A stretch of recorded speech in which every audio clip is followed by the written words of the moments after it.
For more insight on that story, we're joined by author and political scientist Mr. Kaveh Afrasiabi, who's joining us from Boston. Mr. Afrasiabi, welcome to the program. Let's jump right in. Two of those demands made by French President Francois Hollande, one being the Iranian nuclear installations coming under supervision of the IAEA, and the other being Iran suspending its 20% uranium enrichment. Well, the first one, that it already is existent, as Iran's nuclear facilities are under supervision of the IAEA, and the 20% uranium enrichment is also very legal under the NPT. That makes two of these demands moot. Exactly. If I may venture a few words in French, je pense que ma sentence française à Genève ne devrait pas continuer. Peut-être que l'Iran doit cesser de négocier avec un tel gouvernement de raisonnable partiel qui a fait Israël. Basically, the French malfeasance in Geneva should not continue, and perhaps Iran should stop negotiating with such an unreasonable and biased party that appeases Israël. Hollande a mis quatre conditions pour l'Iran. Je pense que nous devons aussi fixer des conditions pour la France, quitter le Mali, désarmer vos armes nucléaires et de supprimer votre présence navale dans le Golfe Persique. President Hollande has set four conditions for Iran, and I think that we should set fixed conditions for France as well. Quit Mali, disarm your nuclear weapons, and remove your naval presence from the Persian Gulf. If France wants to play hardball with Iran, Iran should also play hardball with France.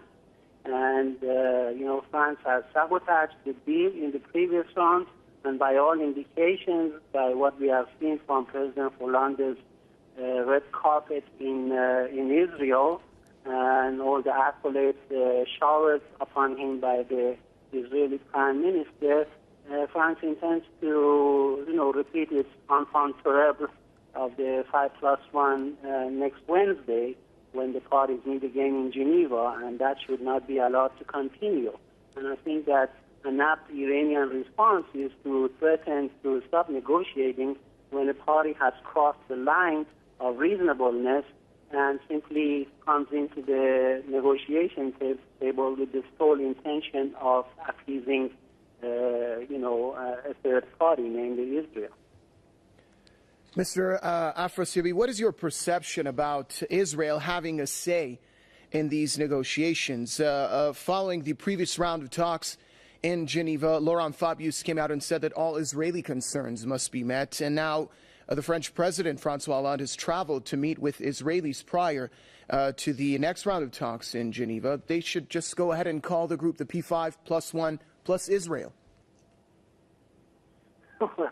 That is the ultimate irony, because we all know that Israel has amassed, dozens, if not a couple of hundred, nuclear warheads without the slightest international supervision of its nuclear facilities. And the irony is that two nuclear-armed states, their leaders, get together and express concerns about proliferation on the part of a country that is a signatory to the IAEA, has allowed the most exhaustive inspections of all its nuclear facilities, has just signed a new memorandum with the IAEA that goes well beyond the provisions of its protocols, and and so on and so forth.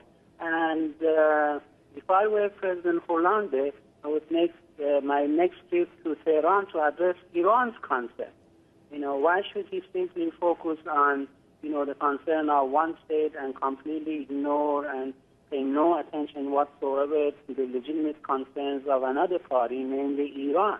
Iran has legitimate concerns and interests, and it is acting according to its NPT rights, exercising its nuclear rights, and there's no smoking gun, no evidence of military diversion, and we have just seen the new report by the IAEA that is full of praise about Iran's positive steps and so on and so forth. So, to disregard all of that and to appease Israel, a de facto nuclear state that has refused the call by the international community. The UN and the IAEA have repeatedly called on Israel to open its sites to international inspection without an iota of attention to these calls. And Mr. Hollande goes there and repeats parrot-like the demands of the hawkish Israeli government. That is really ridiculous. Thank you very much. Author and political scientist Mr. Kaveh Afrasiabi joining us from Boston.